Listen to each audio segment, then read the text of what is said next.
Oy, isang mapagpalang araw sa inyong lahat, mga kapatid, mga kababayan. Nako guys, ito na. Ate Edna nagsalita na patungkol sa issue ng kurakot. Yun ang ating pag-uusapan. Maya-maya lamang guys, ha? Maya-maya lamang. Sa mga hindi pa po nakasubscribe sa ating YouTube channel, ayan. Guys, ayan na po ang ating YouTube channel. Bobby TV 143. Yan. Sa mga hindi nakasubscribe, paki-subscribe po at siyempre i-share nyo po yung ating mga video. I-like nyo rin po guys. Mahalaga po, no? Para sa engagement natin yung inyong like, ha? Like lang po. Masaya na, ha? So guys, balik tayo, ha? Oh, guys, si Ate Edna, nako, si Ate Edna guys, may binigay po, no? May binigay po siyang mensahe, no?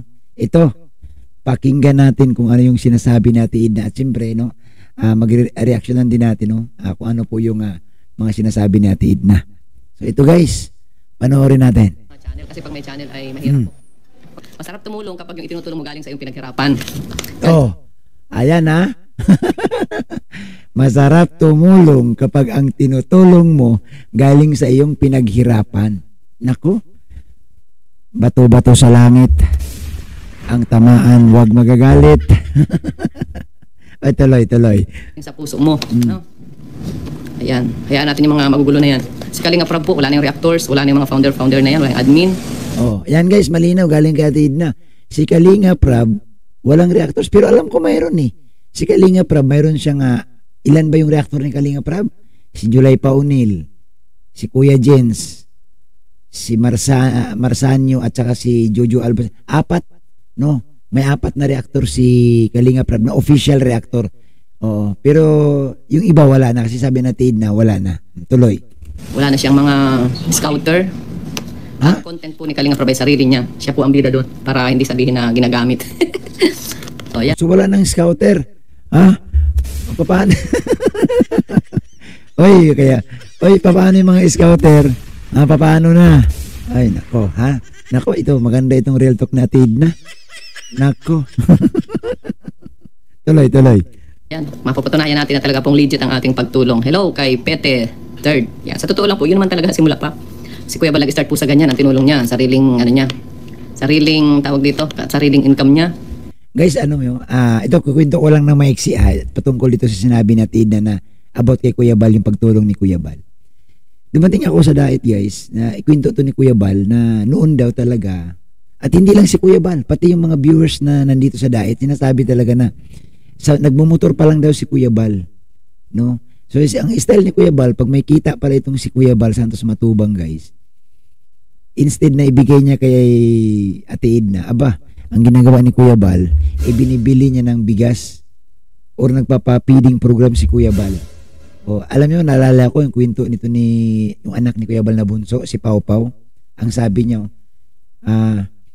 ang ibang tao daw, sako-sako ang binibigay ni Kuya Bal. Pero sila daw, pamilya, bumibili sila kilo-kilo. So, di po ba? So, yung, kung ang sinasabi guys ng iba na kulang ang pagtulong ni Kuya Bal, hindi. Alam mo si Kuya Bal, ang pagtulong ni Kuya Bal, sobra-sobra na nga ni. Kumbaga wala naman, para sa akin, wala nang dapat patunayan si Kuya Bal. Kasi si Kuya Bal, kung ang pag-usapan lang natin pagtulong, mayroon talaga sila nga na ipagmalaki. Una-una lang yung pabahay. Hindi biro guys, magpagawa ka ng 200 na pabahay mula noon hanggang ngayon at tuloy-tuloy pa. Tuloy Ate Edna. Tricycle kahit hindi na ano sa amin. Para sa amin, pinamimigay pa niya. Yun ang sinasabi ko sa inyo. Yun ang sinasabi ko na para sa kanila na lang noon. Hindi lang to si Kuya Bal nagkwento.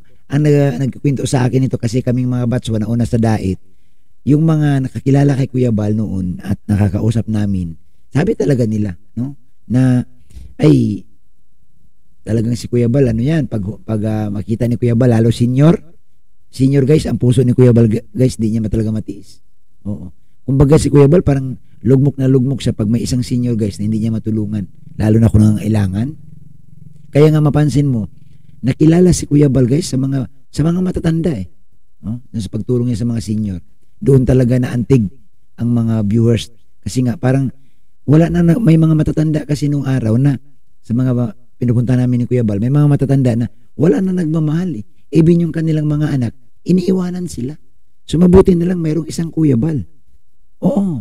Nako, kung gusto niyo guys, ipakita ko sa inyo yung mga matatanda guys na natutulungan ni Kuya Bal, lalo na yung matatanda na naging viral. Oh, di ba? Sila na lang sa bahay. Oh, si Lola Damiana na lang eh. Oh, bakit nung na-discover ni Kuya Bal, may kasama ba sa bahay? Wala. Oh. Tuloy tayo atin na, ha? Balik tayo sa topic. Yung income ko bilang empleyado, yun ang gasto sa bahay, pagpapaaral, kalarap, ganun po yan. Pero dahil masaya siya sa kanyang pagtulong, hinahayaan ko na lang po para gusto kasi niya busy siya. O sige. So dito guys, makita mo talaga si Ate Edna, nakasupport kay Kuya Bal. Kasi, alam niyo po sa totoo lang, sa isang vlogger kasi guys, pag hindi ka sinuportahan ng iyong kapartner, mahirap din naman. Kasi nga, kagaya nga sabi natin na, yung income ni Kuya Bal na dapat para sa kanila, ibinibigay sa iba. So yung income ni Ate Edna, yun ang kanilang panggastos. Team Kalinga po, ngayon po, lumaki yung kanyang programa, dumami yung sponsors, kasi may mga nakakita mga sponsors. Nung una, okay. Kasi mga sponsor, mga legit talagang nagbibigay. Unti-unti, nagkaroon na po ng mga channels, nagkaroon na ng mga admin, may mga channel din. At dumami po.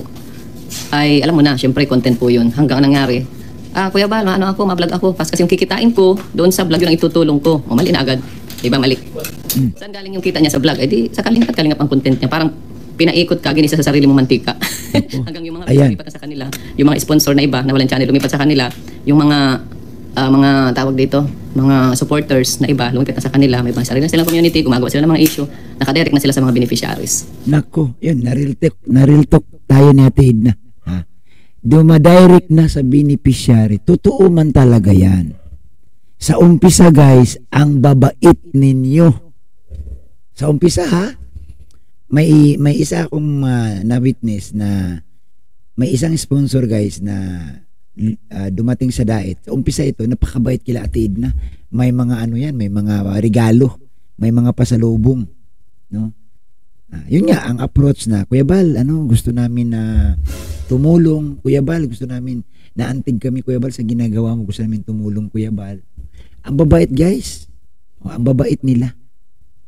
Talagang smooth na smooth ang feelings kasi sponsor, gusto tumulong. Si Kuya Bal naman, natutuwa din naman si Kuya Bal. Siyempre malaking bagay, no? Pero, sa bandang huli, ito nga sabi niya, sabi niya, ulitin natin ha. Na walang channel, lumipat sa kanila, yung mga yan na. Kalingap ang content niya. Parang pinaikot ka, ginisa sa sarili mong mantika. Hanggang yung mga views, lumipat na sa kanila, yung mga sponsor na iba, na walang channel, lumipat sa kanila, yung mga tawag dito, mga supporters na iba, lumipat na sa kanila, may mga sarili na silang community, gumagawa sila ng mga issue, nakadirect na sila sa mga beneficiaries. Di ba?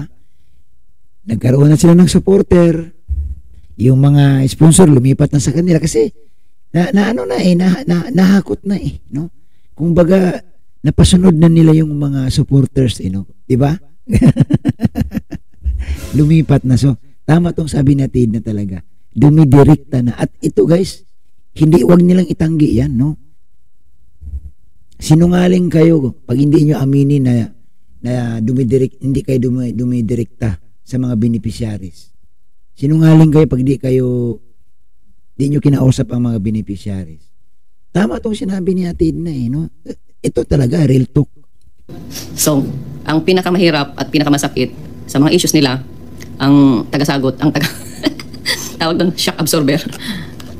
Kami, si Kuya Bal, si Rab, mga babas. So, mali, kaya dapat po ngayon ibaguhin. May recruiter po na mga legit na sponsor ni Kuya. Nilagay sa grupo niya. Hayaan mo na yun, wala niyang mga legit yan. Si Kuya Bal kasi di mo po yan tawag dito. Yan na talagang gusto niya, tumulong lang. Ganun lang po yan. Oo. At yung mga, syempre, malaki yung grupo. May mga naibibigay sila. Halimbawa, siguro kay Kalinga Prab, ganyan. Mga palipad, mga pinabibigay na minsan ay hindi nila nakikita sa vlog na naibigay. Ay kung ikaw ay tunay na charity at gusto mong tumulong, ganito na lang isipin mo doon. Ilan yung bahay ni Kalinga Prab na walang sponsor? Ay di isipin mo na doon na lang yun napunta. Diba? Yun ang issue po ng mga sponsor na may naibigay na kaya yan nagkaroon niya ng isip na ganyan si Rhea na kurakot. Kasi nga sa hisi nila, pinagkikwentuhan yan. Nako, pinagkikwentuhan. Totoo. Totoo ka talaga, Ate Edna. Tumpak, no? Alam na alam natin ng Galawan, no? Totoo man talaga yan. Alam nyo guys, wala mang kinurakot si Kalinga Prab. Wala. Bakit? May pera man si Kalinga Prab. May sahod man, may revenue si Kalinga Prab.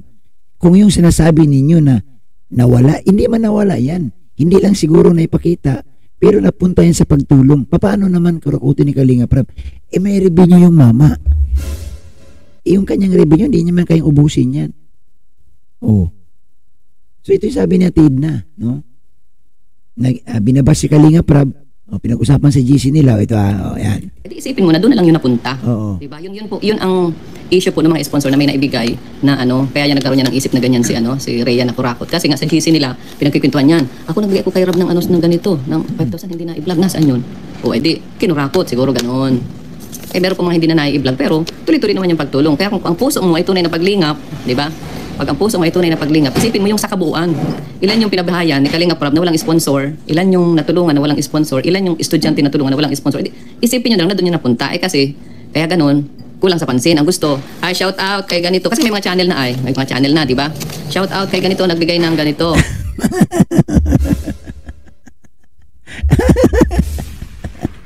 Talaga naman. Oy, sa pool na sa bullseye. Na bullseye kayo ni Ate Edna. Yun talaga guys, no? May channel na. Yung iba nga kasi, alam mo yung iba, sa totoo lang, sa umpisa, walang channel eh. Kaya nga ako, tina-challenge ko kayo eh. Saan nyo ba nakuha yung subscribers ninyo? Di ba sa Kalingap? Huwag nyo sabihin na, sa mga followers, sa mga supporters, true. Pero, nakuha mo yan, nasa loob ka ng Kalingap. Maniniwala ako kung dumating ka sa Kalingap, malaki na ang channel mo, pero dumating ka sa Kalingap, wala kang channel eh. Dito ka lang nagkaroon ng channel kasi alam mo, mabilis kumuha ng subscriber na kasi sa Kalingap.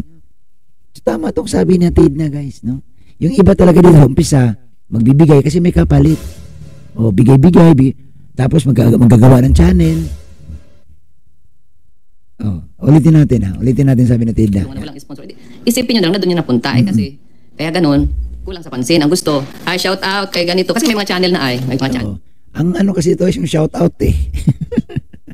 Na pag hindi ka na shout out, masama na ang loob at katampo na. Oo. Nil na, di ba? Shout out kay ganito, nagbigay ng ganito. Ang purpose nila kaya sila tumutulong na para ma-promote na yung channel, para sumikat sila at kumita din. Di ba?